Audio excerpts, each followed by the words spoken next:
A'udzubillahiminasyaitonirrajim. Bismillahirrahmanirrahim. Alhamdulillahirabbil alamin. Allahumma shalli wa sallim wa barik ala sayyidina wa nabiyina Muhammadin wa ala alihi wa sahbihi ila yaumiddin, amma ba'd. Qala musannif rahimahullahu ta'ala wa nafa'ana wa bi 'ulumihi fid dharain, amin. Mengenal nama Allah Subhanahu wa ta'ala As-Sami'u. As-Sami'u adalah nama Allah Subhanahu wa ta'ala yang ke-27. As-Sami' artinya yang maha mendengar. Jadi kalau Allah artinya yang maha mendengar, berarti nama sifatnya itu Sam'un namanya.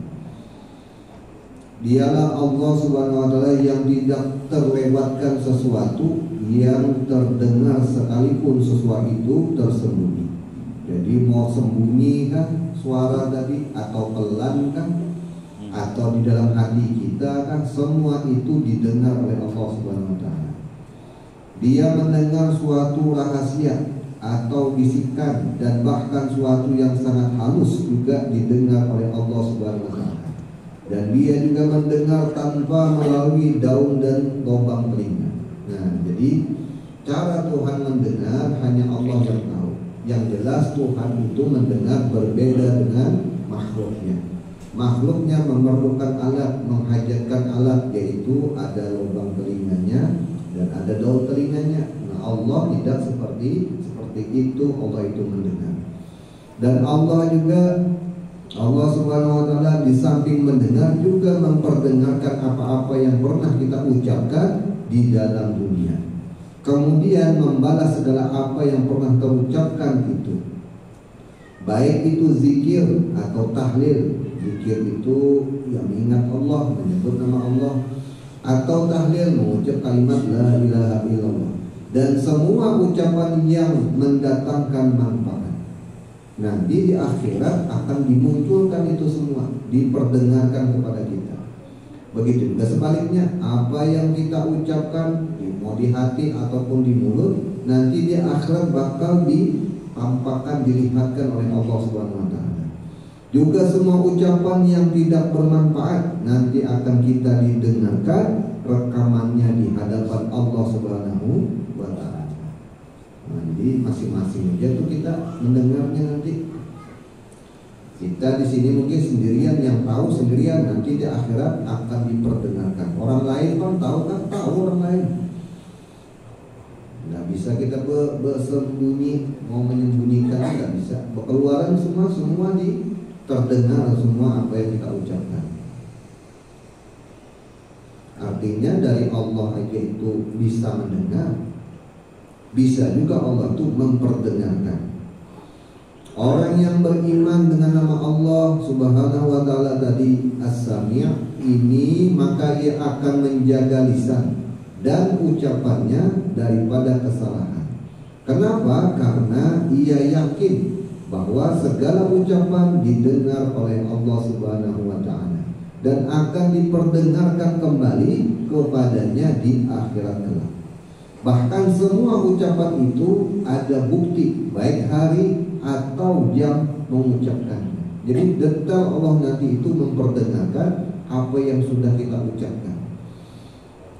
Di dalam beberapa hadis Nabi kita Muhammad SAW mengingatkan tentang bahaya lisan.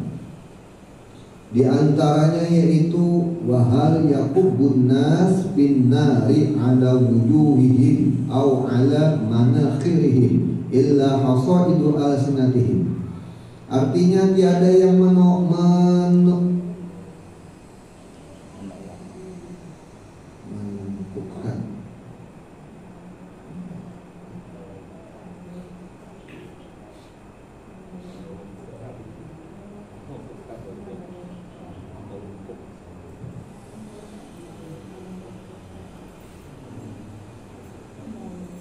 Tiada yang dapat menutupkan manusia ke dalam api neraka melainkan kebanyakan daripada hasil ucapan lisan mereka. Maksudnya kebanyakan manusia itu masuk neraka disebabkan tidak mampu mengendalikan ucapan mereka. Jadi yang sulitnya nanti itu tidak ada yang dapat bisa menutup manusia ini ke dalam api neraka, melainkan kebanyakan daripada hasil ucapan lisannya tadi. Jadi kalau orang itu bisa menjaga lisannya, secara tidak langsung orang tadi itu selamat daripada api neraka. Dan sabda Nabi Muhammad SAW, "May yatakaffalu li ma baina lihyaihi wa rijlaihi atakaffalu lahu bil jannah." Artinya barang siapa menjamin bisa memelihara yang di antara dua rahangnya, artinya mulut, dan di antara dua pahanya, maksudnya kaki, aku jamin ia dengan surga. Asal bisa menjaga aja, maka orang tadi itu bakal dijamin oleh Nabi masuk ke dalam surganya Allah. Kebanyakannya orang-orang yang menghuni surga ada dua golongan. Pertama as-sumut, yaitu orang-orang yang tidak banyak bicara. Dan kedua al-qail bil khairi, yaitu orang yang berbicara yang baik-baik saja. Jadi pertama orang yang banyak berdiam, yang kedua orang ini banyak bicara tapi bicaranya itu yang baik-baik saja. Maka orang ini dari dua golongan inilah yang disebut dengan ahli surga. Maka ngalih menjaga untungnya. Hanya banyak istighfar. Jangan sampai sehari itu tidak ada istighfar, karena sulit mulut ini dijaga. Maka mulut ini kalau tidak dijaga, yang kita khawatir itu kalau terkena asbabul lidah. Maksud asbabul lidah, bisa kafir kita gara-gara salah ucapan.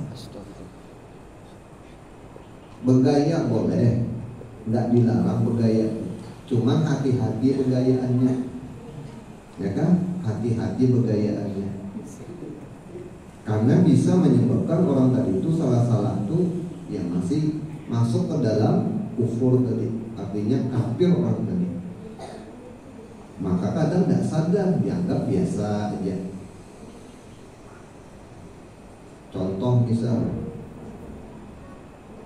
membicarakan ulama, lalu di ulama ini disamakannya kayak orang biasa. Gak apa-apakah dibicarakannya modelnya dianggapnya biasa aja tuh, merendahkan ulama. Itu salah bisa menyebabkan kekafiran gara-gara ucapan tadi menghinakan para ulama. Bahkan ada yang mengatakan, yaitu tadi lebih baik mendiam daripada kita itu berlawan. Maksudnya misal kalau dia itu dihujat orang, didebat orang, lebih baik mendiam aja daripada kita membalas perdebatan tadi, menimbulkan ucapan-ucapan tadi yang tidak baik. Yang rugi itu kita juga akhirnya.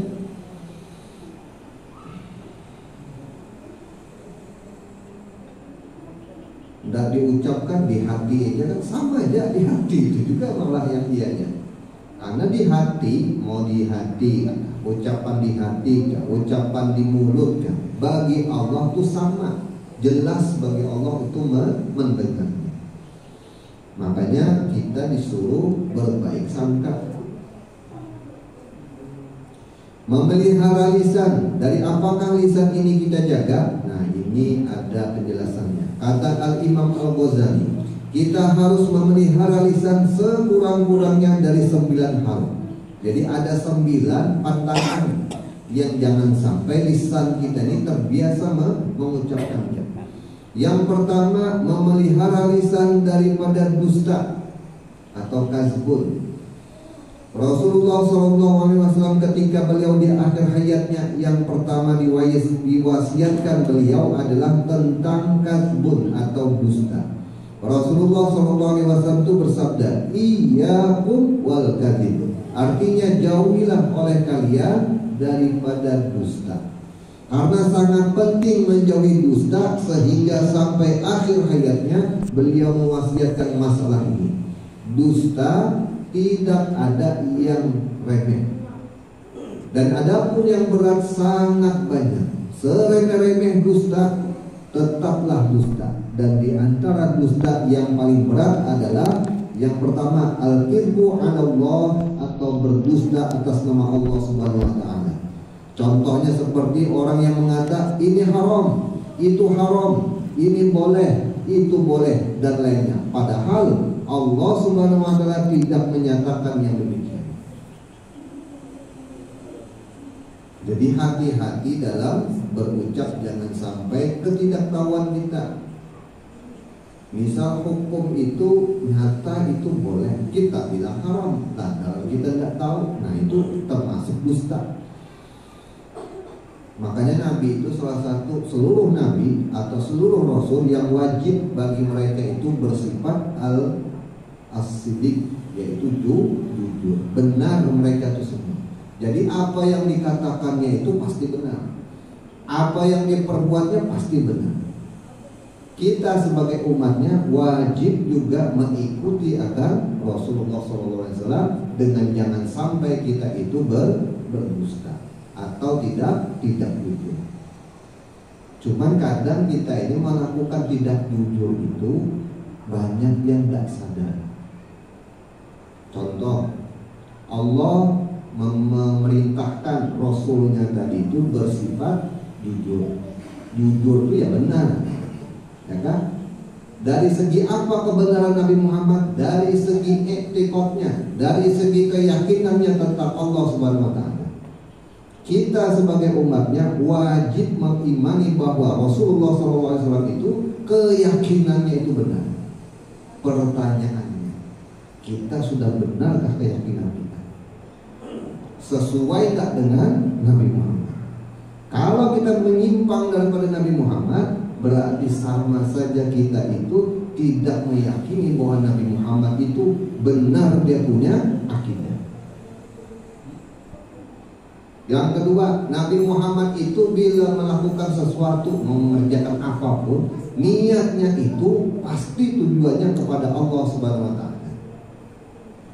Kita sebagai umatnya wajib mengikuti akan Nabi Muhammad. Sebagaimana Nabi Muhammad apabila berniat semata-mata karena Allah, kita pun juga wajib berniat semata-mata karena Allah.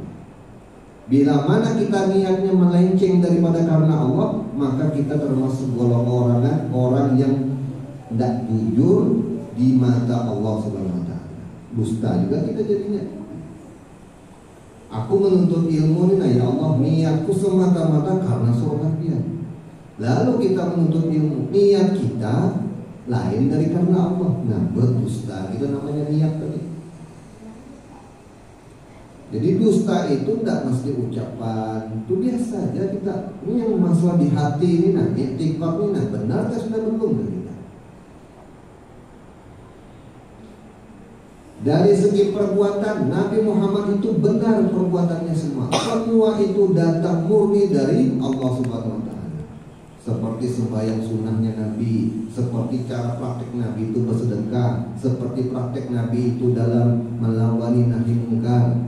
Maka kita umatnya wajib juga mengikuti akan akhlak daripada Rasulullah SAW.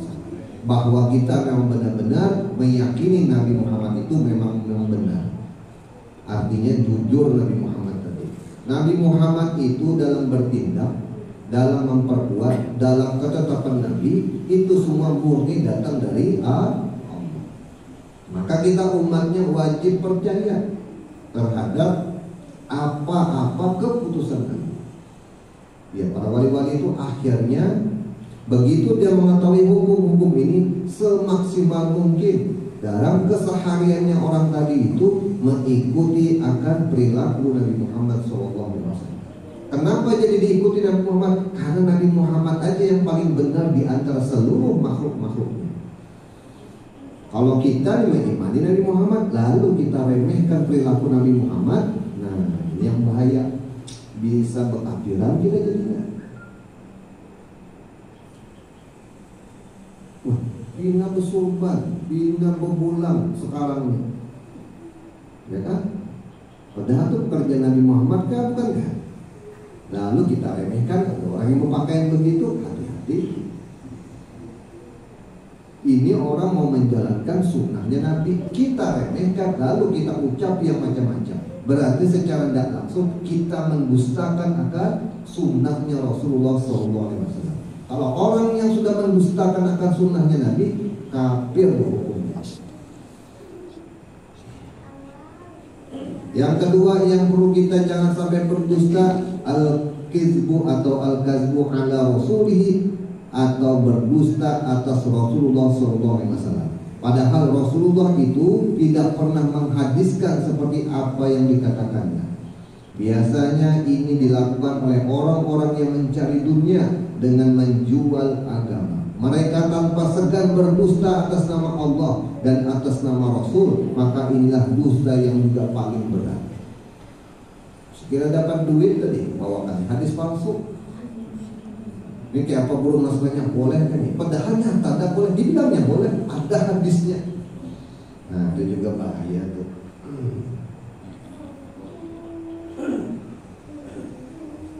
Yang ketiga, syahadatul zur atau penyaksian yang palsu. Dan ini juga termasuk dusta yang berat, seperti bersaksi bahwa pernah melihat atau mendengar sesuatu padahal sama sekali orang tadi tidak melihat atau mendengarnya. Andai kata jadi tukang saksi. Pernahkah kau melihat si aku begini? Orangnya sebenarnya tidak pernah melihat, mengaku dia bahwa aku pernah di pengadilan biasanya. Cuman kan di pengadilan juga kita nanti bakal bilang, Tuhan, kau mengaku aku senantiasa melihat Tuhan, aku senantiasa melihat akan utusan Tuhan. Apa kita jawab? Makanya ngaku kita nih, asyhadu an la ilaha illallah wa asyhadu anna Muhammadar Rasulullah. Aku bersaksi bahwa tiada Tuhan yang sebenar-benarnya melainkan Allah. Di dalam ilmu nahwu, asyhadu itu kalimatnya tufidud dawam. Maksudnya apa? Senantiasa menyaksikan akan Allah Subhanahu wa taala. Dan aku bersaksi bahwa tiada yang diutus sebenar-benarnya melainkan Nabi Muhammad SAW.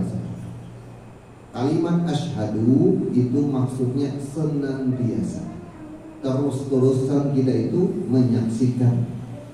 Ini bakal juga dipertanyakan nanti di akhirat. Aduh, banyaklah masalah kita ini berarti. Kayaknya banyak-banyak bertobat. Sudah aku ijaz ya Allah. Apalagi malam ini, malam dibukakan pintu keampunan. Malam ini sama derajatnya kayak malam nisfu Sa'ban. Jadi malam 8, malam 9 sama malam hari raya. Terus lagi malam hari raya Idul Fitri itu sama malam nisfu Sa'ban. Banyakin ibadah, banyak-banyak minta ampun. Karena andai kata ada orang meminta ampun, maka dibebaskan oleh Allah dari seluruh kesalahan-kesalahan. Jadi kalau bisa malam ini ya banyak beribadah, dari baca istighfar kah, baca selawat kah, baca Quran kah, sembahyang kah. Habis itu doakan diri kita, keluarga kita, anak-anak kita, seluruh kaum muslimin dan muslimat. Mudah-mudahan diampuni oleh Allah dari segala dosa-dosanya.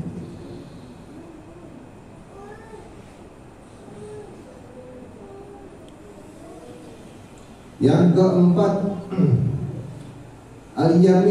al-yaminul gumus, artinya sumpah palsu, sumpah yang menjerumuskan ke neraka, yaitu menggunakan sumpah untuk menguatkan kedustaannya. Nah ini juga jangan menggunakan mulut dengan sering-sering untuk meyakinkan orang dengan bersumpah. Yang selanjutnya ad-da'wa bin nasabi, atau mengaku keturunan yang bukan keturunannya. Nah, ini juga hati-hati, ya kan? Seperti mengaku aku keturunan ulama, atau aku zuriat si anu, habaib misalkan.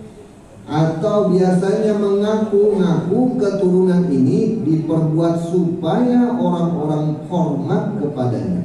Ini juga termasuk dusta yang besar. Jadi bahaya. Cuman memang itulah tadi akhir zaman sudah nih. Nyata aja bukan keturunannya ya dicari-cari juga keturunan segera enak nih. Ya Allah. Ada yang memadahkan dalam pagar. Di luar pagar kami ini.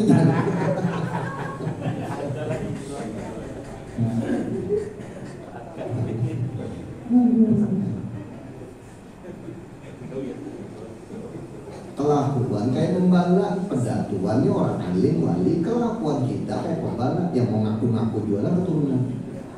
Hah?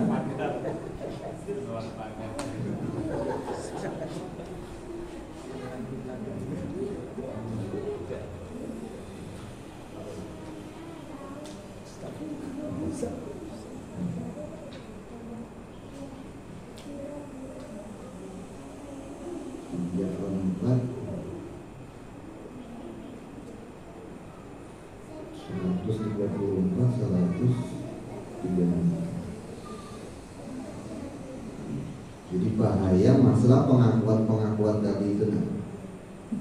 Kalau lu ini ngaku aja keturunan daripada Abu Jahal, tapi sudah bertobat. Daripada dia ngaku keturunan wali Anwar itu, tapi kelakuan masih kayak bala. Baik ngaku keturunan Abu Jahal, keturunan Fir'aun kalau sekaligus, tapi sudah bertobat. Aman daripada ngaku-ngaku keturunan wali-wali. Maka kalau kau tidak menghormati aku, ketulahan nih kan nanti.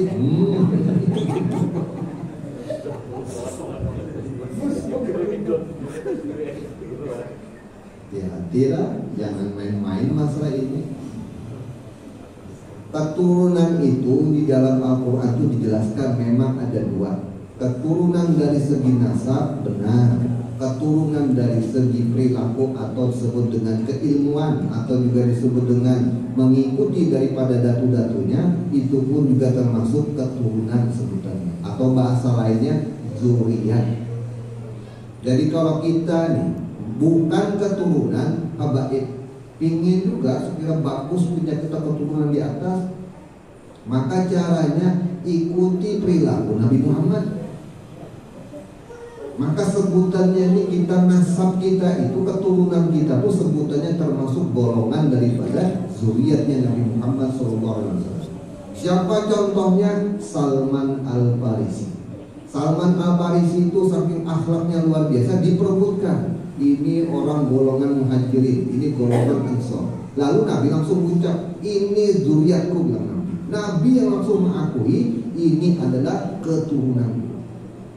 Salman Al-Farisi. Tidak ada darah, tidak ada Salman orang Faris. Kalau yang keturunan yang secara darah, ya sudah jelas saja. Cuman yang terafdol, keturunan itu sebenarnya keturunan dari segi mutabaahnya.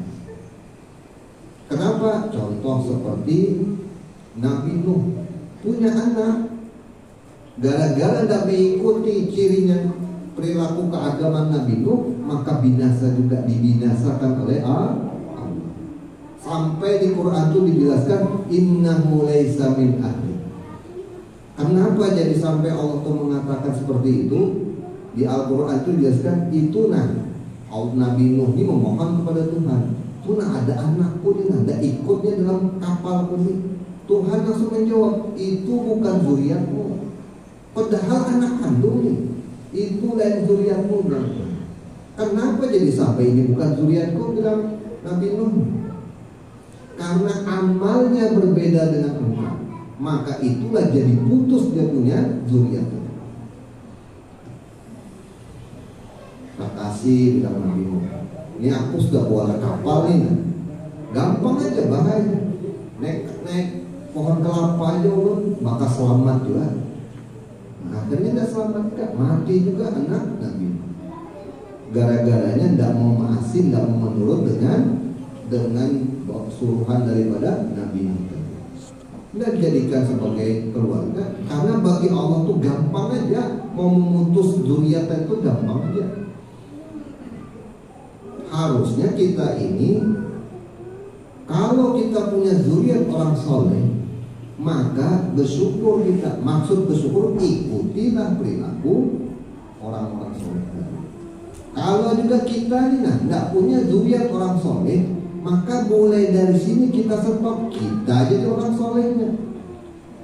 Itu caranya. Bukan yang tidak punya dari orang soleh mengaku punya dari orang soleh sekira dihormati. Ayalah yang kayak begitu tuh.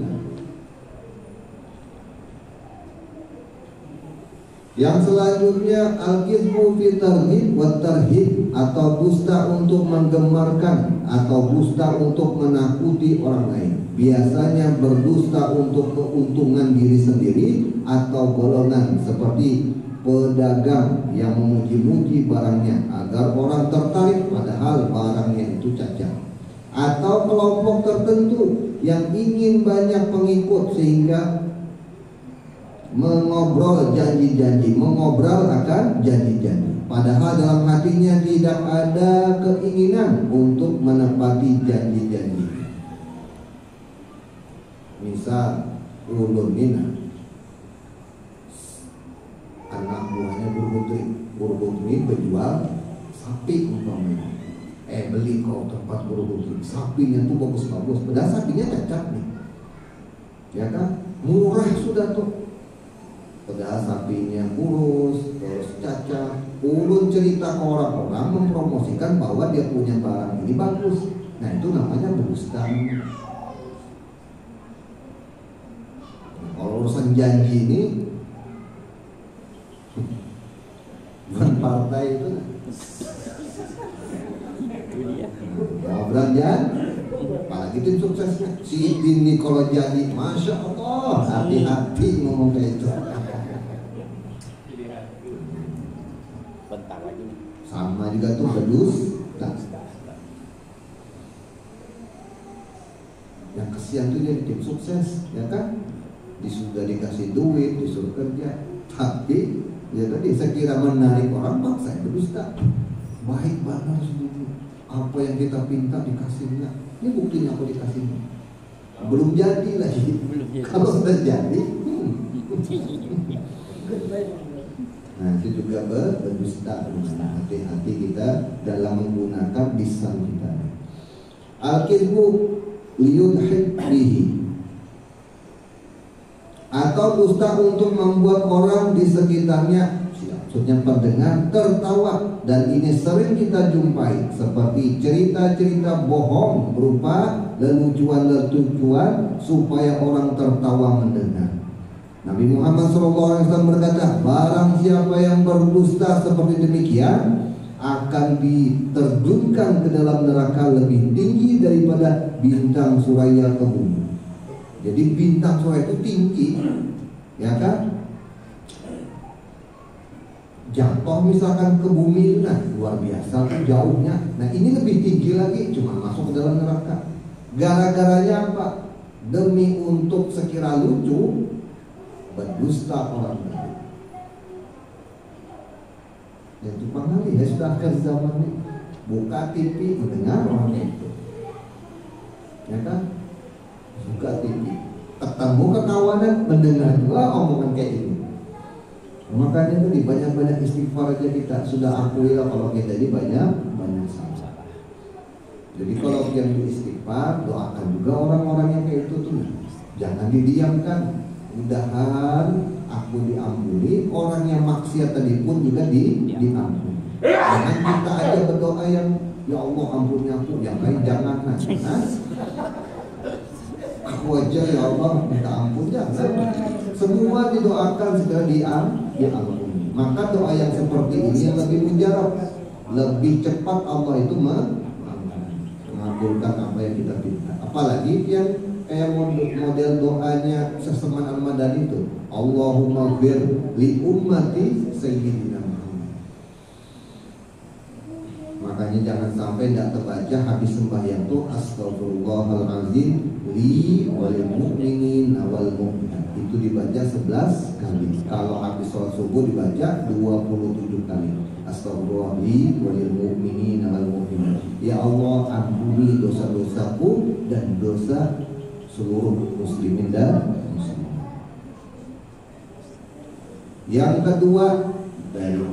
Yang kedua untuk memelihara lisan, yaitu dari fahsya wal bazadah, atau dari kata-kata kotor dan keji, cabul atau ceroboh. Nah, ini juga hati-hati kita dalam berkata-kata. Kata-kata kotor sangat banyak, di antaranya jahil atau bahasanya bungul dan sejenisnya. Nabi Muhammad SAW bersabda, al-jannatu haramun ala kulli fahishin ayyadkhulaha. Artinya surga diharamkan bagi orang-orang yang kotor kata-katanya. Kita ini asik bicara, dalam proses kita bicara cuman sering kata-kata itu ucap, dasar bungul nih kamu. Dia nggak boleh. Makanya menyambat nih abahnya sama anaknya, kami nak sudah dilajari dasar bungul kami nakai. Dasar bungul anak dia, dasar bungul anak dia itu akhirnya karena mulut dari orang tua itu doa. Dasar anak kambing umpamanya, berarti di Saudi anaknya, berarti dia tambah kambing lah.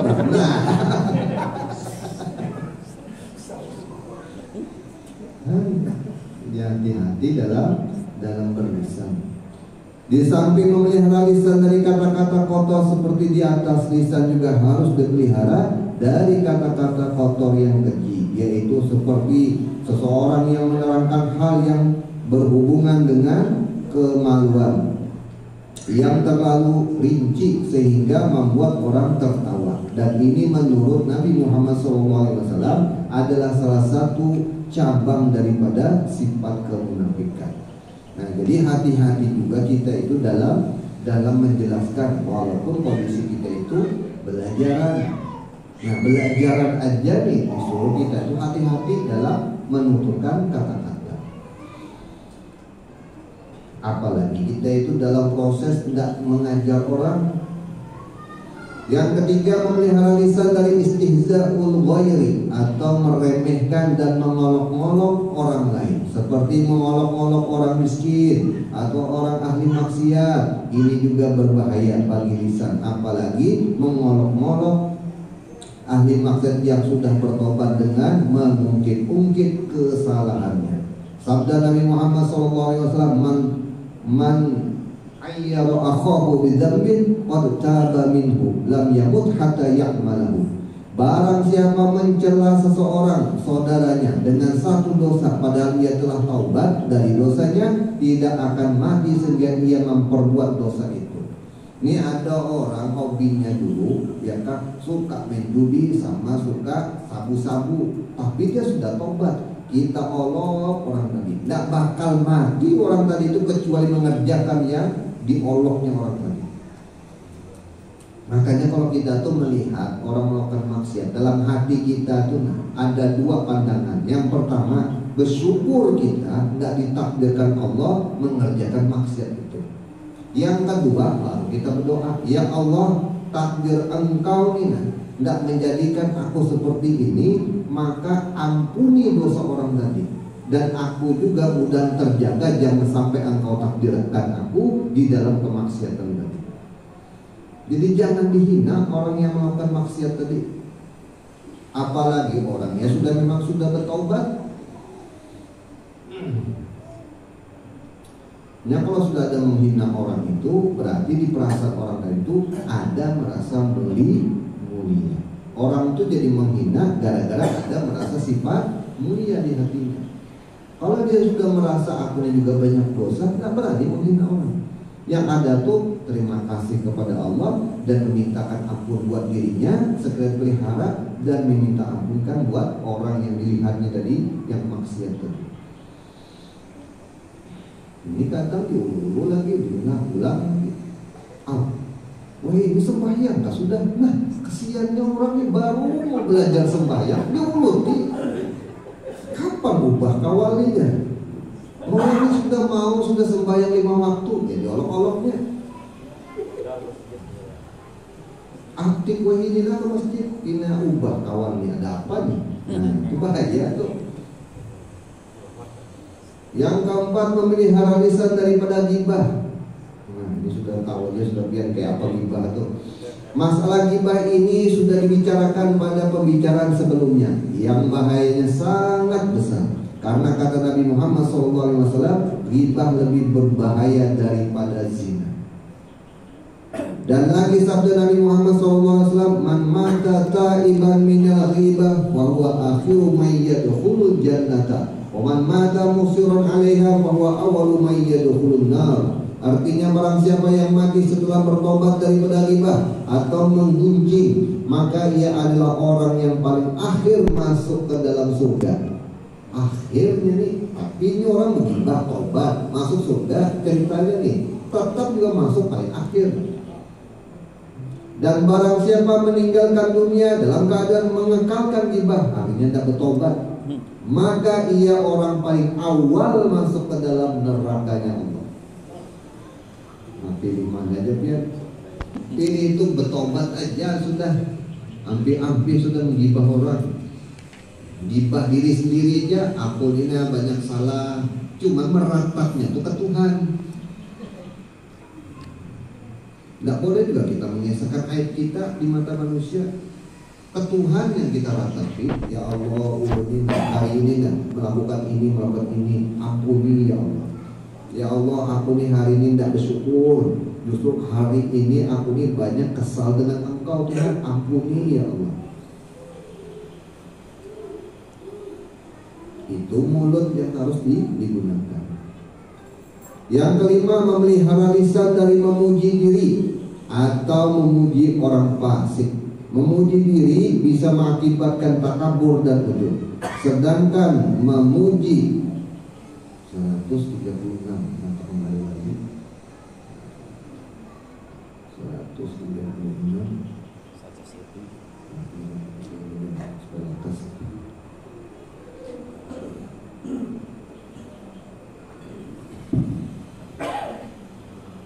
Memuji diri bisa mengakibatkan takabur dan ujub. Sedangkan memuji orang fasik adalah hal yang sangat dilarang oleh Nabi kita Muhammad SAW.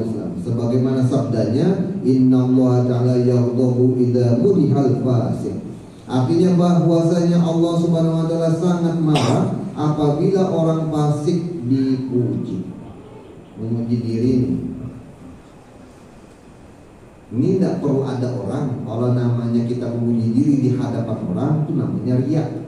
Kalau memuji diri tidak ada orang, sendirian kita memuji, namanya ujub, namanya membanggakan diri.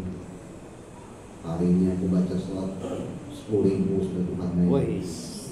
Hari ini aku baca istighfar 10.000 juga.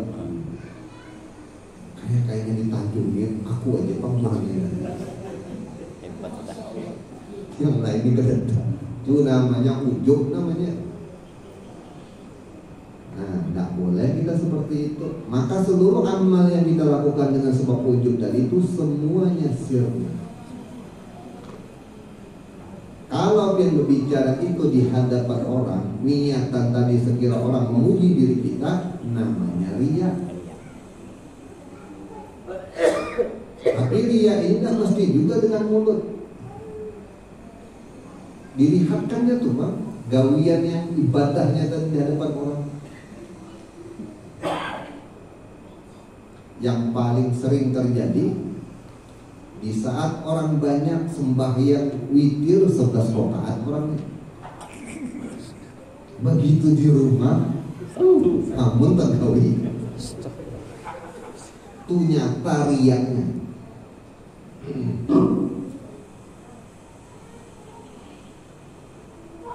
Begitu di hadapan orang banyak, baca maulid itu habis seluruh pasal.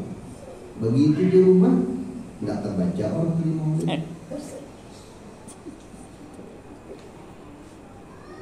Nah itu kita koreksi aja masing-masing. Artinya kita taubati daripada segala dosa-dosa itu tadi itu. Nah jangan memuji bilang Nabi terhadap orang yang fasik. Malam ini kita makan-makan pula tinanya nih, plus dengan minuman kerasnya, sama dipuji bos tadi. Orang fasik itu orang yang melakukan dosa besar tidak bertobat. Itu dosa besar yang tidak bertobat, sebutannya orang itu fasik. Ada orang ini tidak melakukan dosa besar, tapi dosa kecil, cuma istiqomah. Nah itu juga fasik juga namanya. Jadi orang nih suka misalkan pernah melakukan berzina, tidak bertobat dia daripada zina tadi, tidak ada kesadaran hatinya kalau yang dilakukan itu dosa besar, maka sebutannya ini masih orang fasik. Karena dosa zina itu dosanya besar. Ini tidak melakukan zina, ya kan? Cuman suka membuli orang, menggibah orang, ya kan? Istiqomah orang ini tiap malam begitu aja, nggak bertobat-tobat, fasik juga namanya.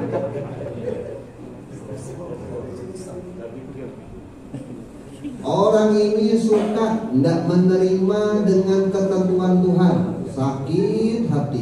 Misalnya nih, ditakdirkan Allah ada berduit, sakit hati orang ini. Hai kenapa Tuhan aku tidak berduit, susahnya juga cari, hari-hari dia begitu nah. Jadi fasik juga namanya. Mengeluh terus. Kalau mau kita korek-korek nih dosa nih. Ini baru belajar sifat goblok, rasa keibadahnya sudah, rasa bagusnya sudah. Nah ini kenapa jadi harus kita ketahui supaya kita tuh bisa bertobat, supaya tuh mudah mengucapkan istighfar. Orang jadi tuh mudah istighfar, mudah bertobat karena dia tahu diri dosanya tuh banyak. Kita ini kenapa jadi malas bertobat? Kenapa? Karena merasa gudur, karena merasa benar sudah kelakuan kita ini. Makanya malas minta ampun. Kalau orang tuh menyadari dirinya di banyak dosa, mudah tuh minta ampun. Bahkan orang tadi tuh mudah meneteskan air matanya gara-gara melihat kesalahan-kesalahan di diri. Sebab kenapa? Karena dia tahu ini dosa, ini bukan dosa. Nah kita dosanya kita tahu, rasa betul aja sudah. Umur ini kita bertumbuh, bukan bermuda. Mudahan diampuni oleh Allah dosa-dosa kita. Yang keenam, memelihara lisan daripada melaknat makhluk. Melaknat juga sangat tidak dianjurkan, walaupun melaknat kepada binatang, apalagi kepada orang beriman, orang yang beriman. Sama binatang pun kita itu dilarang, apalagi orang yang beriman. Nabi Muhammad SAW bersabda, al-mu'minu laysa bil'an. Artinya perilaku seseorang mukmin tidak suka mencela orang atau melaknat orang. Anak sendiri pun dilaknat. Dasar tambung nawi kamu. Dasar anak iblis. Kejar anaknya, iya apanya. Jangan sampai ucapan mulut ini terhadap anak-anak kita. Bini dilaknat, yang bini juga melaknat ke laki, cocok sudah.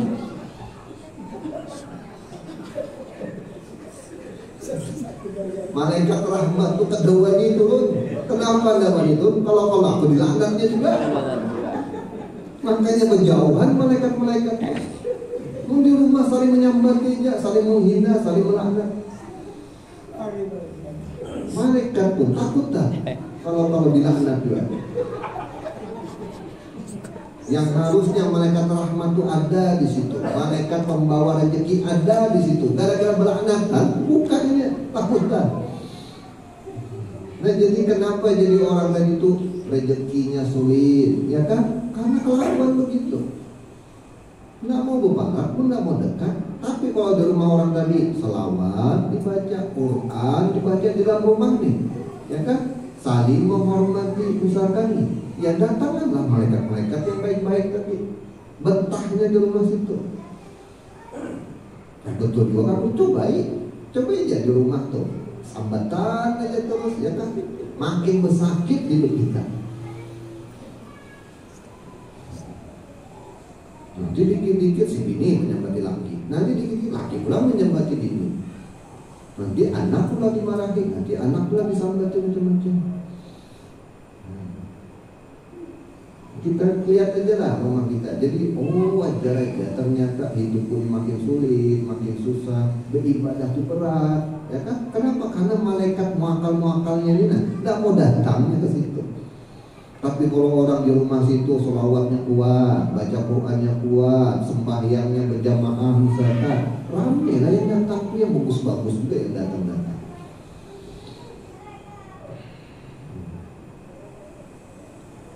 Yang ketujuh, memelihara lisan daripada ifsya sirri atau membuka rahasia, sekalipun tidak diperingati untuk membuka pembicaraan yang sifatnya rahasia. Tidak boleh membuka rahasia pembicaraan karena Nabi Muhammad SAW bersabda, pembicaraan di antara kalian adalah amanah.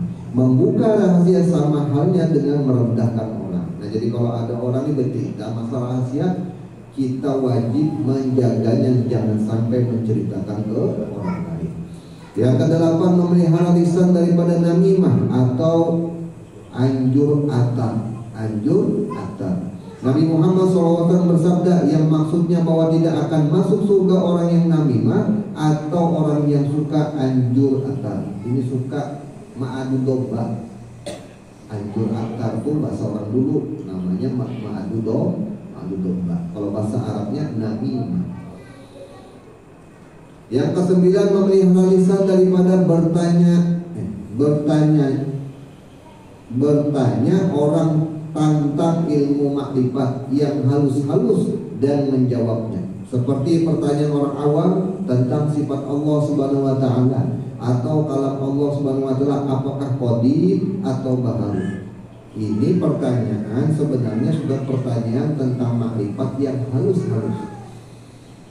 Dan juga menjawab pertanyaan dari orang awam akan masalah yang demikian. Karena membicarakan masalah ini bagi orang awam bisa mengakibatkan kafir yang tidak disadari oleh mereka. Jadi bagi orang yang paham, biasanya dia itu tidak menjawab, cuman kadang itu diberi kiasan saja. Kalau dia menjawab karena dilihatnya orang ini belum paham, dijawabnya itu juga termasuk tidak menjaga daripada lisannya, walaupun yang dibicarakan itu ilmu. Orang yang beriman dengan nama Allah Subhanahu wa taala As-Sami, selain berkewajiban memelihara lisan dari ucapan dan perkataan yang tidak bermanfaat atau yang mendatangkan dosa, ia juga harus memelihara telinga agar digunakan hanya untuk mendengar perkataan yang baik-baik dan tidak menggunakan telinga untuk mendengar yang diharamkan oleh Allah Subhanahu wa taala. Jadi telinga ini juga kita harus menjaganya, jangan sampai mendengar yang tidak baik. Makanya kita duduk di majelis maulid, misalkan majelis maulid, berarti kita pun menggunakan telinga itu benar pada posisinya. Kenapa? Yang kita dengar itu ada Qur'annya, ada selawatnya di situ, karena itu semua diridhoi oleh Allah. Walhasil kesimpulannya, kalau kita seluruh tubuh kita hadirkan di tempat-tempat yang diridhoi Allah, seperti majelis ilmu, majelis selawat, misalkan majelis ibadah, di bawah sembahyang, itu secara tidak langsung sudah mensyukuri karunia Allah berupa telinga, mata, perasaan, seluruh batang tubuh kita. Nah, jadi biasakan aja berkumpul di tempat seperti itu. Jadi mudah-mudahan berkat kita belajar ini, terutama malam yang terafdal ini, kita bermunajat memohon kepada Allah Subhanahu wa taala sekiranya dosa-dosa kita diampuni oleh Allah Subhanahu wa taala. Dosa keluarga kita, anak-anak kita, istri kita, ya Allah, mudah-mudahan Allah ampuni. Ala jalkan yang berahmatu Sayyidina Muhammad sallallahu alaihi wasallam. Al-Fatihah.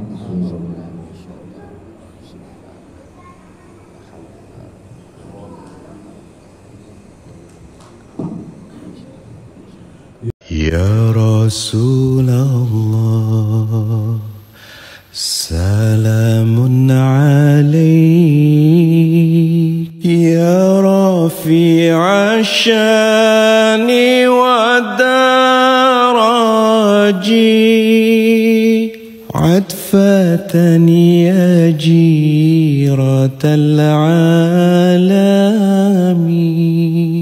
يا أهيل الجود والكرم يا أهيل الجود والكرم. Demi cintamu ya Allah pada Muhammad nabimu, ampunilah dosaku, wujudkan harapanku ya Rasulullah. Salamun alaik ya Rafi'ash syani wad daraji. Siapa yang cinta pada nabinya pasti bahagia dalam hidupnya. Muhammadku, Muhammadku, dengarlah seruanku. Aku rindu padamu Muhammadku. Bersinar kau bagai cahaya yang selalu beriku penerangan. Selembut sutra kasihmu kan selalu ku rasa dalam suka dan luka. Kaulah ibuku, cinta kasihku, terima kasihku takkan pernah terhenti. Kau bagai matahari yang selalu bersinar, sinari hidupku dengan kehangatannya.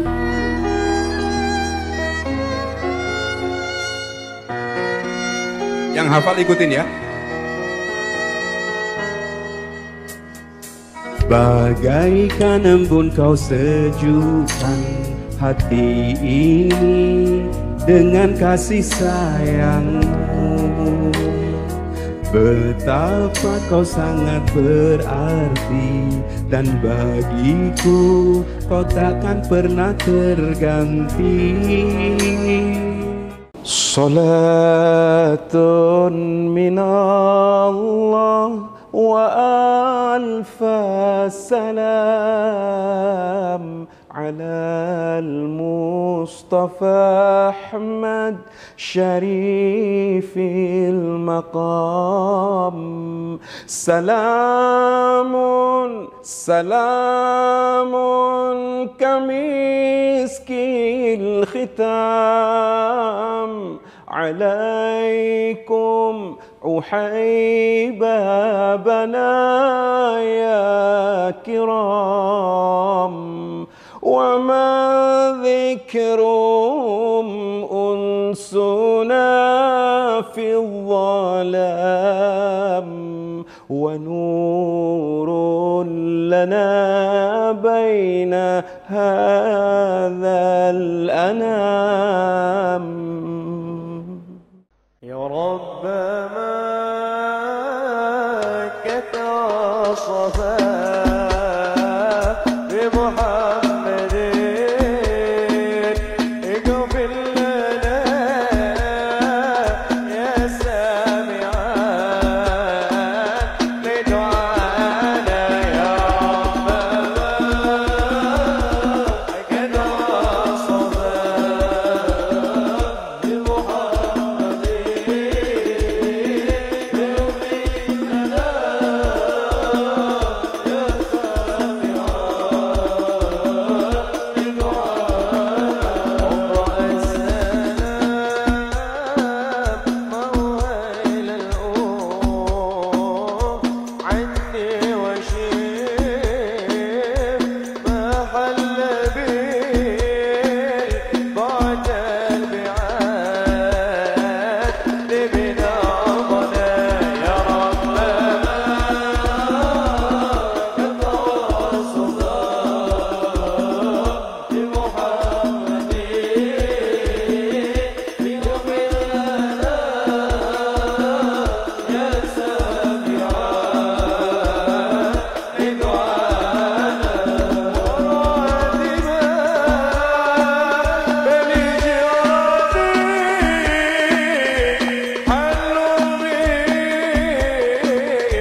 حبل المحيط بالمستهام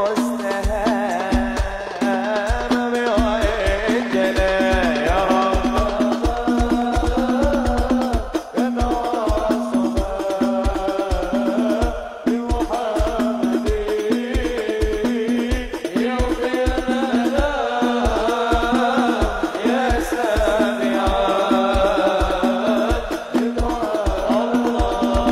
يا رب من كتوصفا بمحمد اغفر لنا يا سامعا لدعانا يا رب من كتوصفا بمحمد اغفر لنا يا سامعا لدعانا يا رب ما كان وصفا بمحمد اغفر لنا يا سامعا. Saya minta bareng-bareng dulu semuanya baca.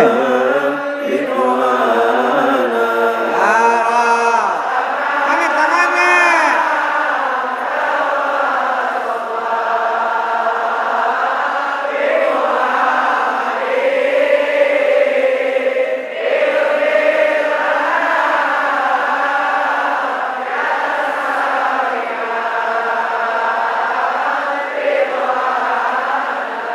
أنتم هوانا إن أردت رضانا. بسم الله الرحمن الرحيم. سبحانك اللهم وبحمدك أشهد أن لا إله إلا أنت أستغفرك وأتوب إليك.